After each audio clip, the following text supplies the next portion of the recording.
Progress on Motorsport Minute. My name is Mitchell Breuer, and NASCAR is back after an exciting week of racing. We have a new Daytona 500 champion. Let's get right into the action.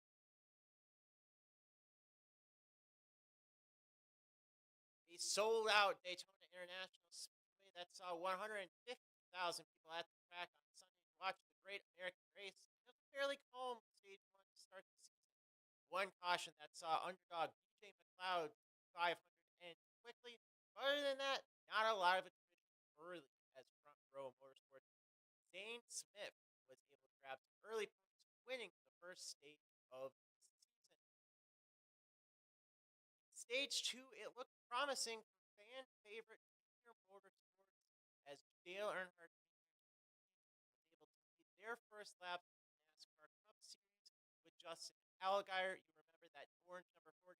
They had to qualify their way in. They managed to do that with no problem. A dream start to the Daytona 500, but that dream would quickly turn into a nightmare.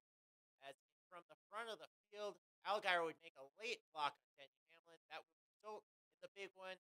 Over 20 cars involved, ending the stage with Bubba Wallace out front. An absolute mess on the front stretch of Daytona International Speedway. Fast forward to the last lap of the race. Carson Hocevar out front.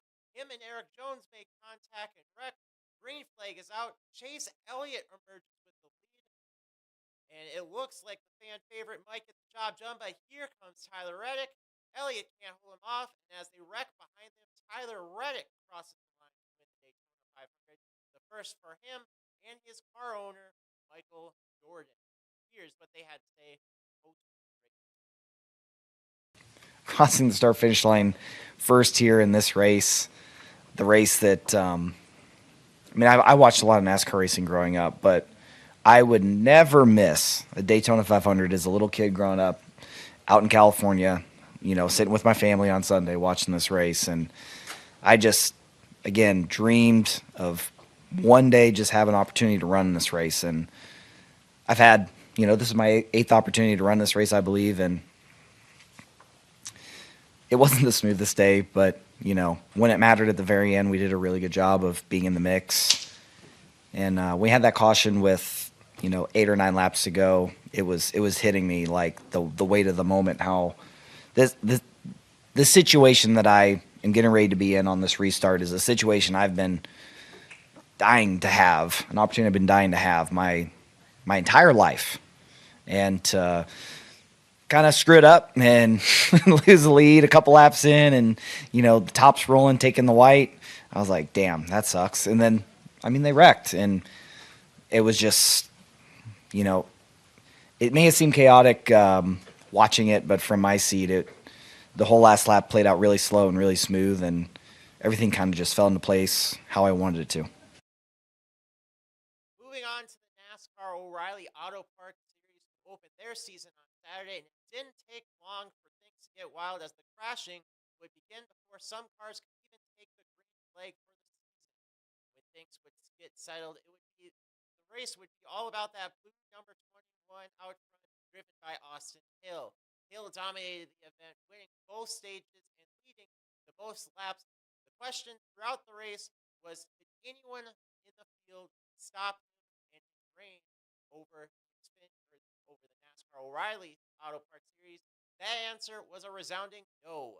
Once again, Austin was king of the hill when it came to drafting tracks, winning the season opener at Daytona, his 11th win at a drafting-style track. Here's what he had to say post-race. It's crazy to me just because I hated super speedway racing, and I've grown to actually enjoy it, and I've changed my mindset about it. When you go into these events, you just go with a clear mindset that you might win the race or you might run 40th. You just don't know. You don't know if you're going to win the race or if you're going to end up wrecked on lap one. And so I have a really good, clear mindset going into these super speedways, and I think that's what's helped me win as many times as we have, just because I don't come here with the intent of I'm the guy. I'm not coming in here like, we've won all these races, like you said, 11 out of 15 or whatever you said there. I don't come in there like that. I come in here like I've never won a super speedway race before, and I think that's what makes us all, successful on this 21 team. Is we never get complacent. We're always working to be better. I'm working to be better inside the race car. There was things that I did tonight that I can do better at, and I'm going to go back and study it and just be better the next time. So, yeah, I mean, hearing all those things and hearing the percentage and stuff is wild to me. But it's just because I think it's truly because we come in here as a team with no give up attitude, and we know that when we come here, yes, we want to win the race, but we very well could end up running 40th, like I was saying. So I think it just works for our team, just the way that our mindset is, our demeanor is, and we've just been really, really good for whatever reason.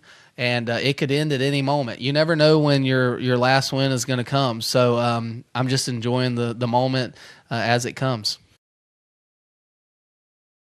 We wrap our Daytona coverage with the NASCAR Craftsman Truck Series race Friday. A lot of popular faces Craftsman strong Cletus McFarland and Hall of Famer Tony Stewart. Wasn't a great day for those storyline drivers, though. Lap 6, McFarland making his truck debut with spin out of the draft outside well, ending his day early. Later on, it would be Tony Stewart who would get caught up against the outside wall. A lot of damage that would ultimately end his day. Well, as the storyline drivers struggled, the regulars put on a show, especially Chandler Smith, going from fifth to first to win in a matter of seconds at Daytona. His thoughts on capturing the season opening race at the Great American Speedway. I looked to my right, and they are all stalling each other out, and I just blew past. I was like, oh my gosh, we just won Daytona. Like, it was like instant, just like that. And man, I've been so close. I personally feel like I've been so close to being in such good spots. And a few years ago when I was at JGR here, came really close to winning that race when Truex, I believe he won. I think I finished second or something like that. So I feel like I've came so close to winning one of these super speedway races in a few different divisions, and to finally get one, get that monkey off my back. They always say once you get that first win, the floodgates open. So I'm curious to see if that'll transfer over super speedway racing with my career.